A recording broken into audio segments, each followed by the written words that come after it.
Hello guys, welcome back to our channel. സഞ്ജുവിന്റെയും സ്വാതിയുടെയും വിവാഹ മണ്ഡപത്തിൽ വെച്ച് ശ്രീദേവി ആ സത്യം തിരിച്ചറിയുകയാണ്. അമ്മു ആയിരുന്നു തന്റെ മരുമകളെന്ന്. സഞ്ജുവിന്റെ കല്യാണം കഴിഞ്ഞതാണെന്ന് ശാസ്ത്രികൾ പറഞ്ഞപ്പോൾ തന്നെ ശ്രീദേവി മനസ്സിൽ ഉറപ്പിച്ചതായിരുന്നു. സഞ്ജുവിന്റെ താലി ആദ്യം ആരുടെ കഴുത്തിലാണോ വീണത് അവരെ തന്റെ മരുമകളായി മംഗലശ്ശേരിയിലേക്ക് കൂട്ടുമെന്ന്. തുടർന്ന് ശ്രീദേവി ലച്ചുവിനോട് ആ കാര്യം ചോദിക്കുകയാണ്. നീയാണോ എന്റെ മരുമകൾ?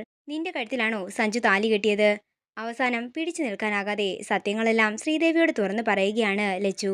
സഞ്ജുവിനും മംഗലശ്ശേരിക്കും ഒരു ഭാരം. താൻ ഇനി ഇവിടെ തുടരില്ലെന്നും എങ്ങോട്ടെങ്കിലും പോയിക്കോളാമെന്നും ഒക്കെ തന്നെ ശ്രീദേവിയുടെ കാലു പിടിച്ച് കരഞ്ഞുകൊണ്ട് പറയുകയാണ് ലച്ചു. തുടർന്ന് ലച്ചുവിനെ വിളിച്ചുകൊണ്ട് ശ്രീദേവി പുറത്തേക്ക് പോകുന്നു. അവിടെ നിൽക്കുന്ന ഗോവിന്ദിനെ കണ്ടുകൊണ്ട് ഗോവിന്ദിന്റെ അടുത്ത് ചെന്ന് ശ്രീദേവി പറയുകയാണ്, പെരുവണ്ണപുരത്തെ അമ്പലത്തിൽ വെച്ച് കളഞ്ഞുപോയി ഇവളുടെ താലി നിങ്ങൾ രണ്ടുപേരും ചേർന്ന് എങ്ങനെയെങ്കിലും കണ്ടെത്തിക്കൊണ്ട് വരണം.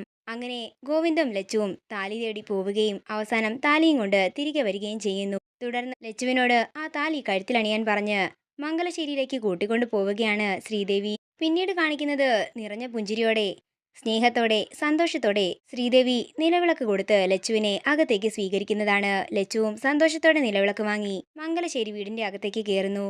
ഇതോടുകൂടി പ്രൊമോ വീഡിയോയുടെ അവസാനിക്കുകയാണ്. ലച്ചുവാണ് തന്റെ ആദ്യ മരുമകൾ എന്ന് മനസ്സിലാക്കിയ ശ്രീദേവിക്ക് സ്വാതിയെ സ്വീകരിക്കാനാകുമോ? വരും എപ്പിസോഡുകളിൽ കാത്തിരുന്നു കാണാം. മറക്കാതെ സബ്സ്ക്രൈബ് ചെയ്യുക നയൻസ് ക്രിയേഷൻസ്. വീഡിയോ ഇഷ്ടമായെങ്കിൽ മറക്കാതെ ലൈക്ക് ചെയ്യുക, ഷെയർ ചെയ്യുക, കമന്റ് ചെയ്യുക.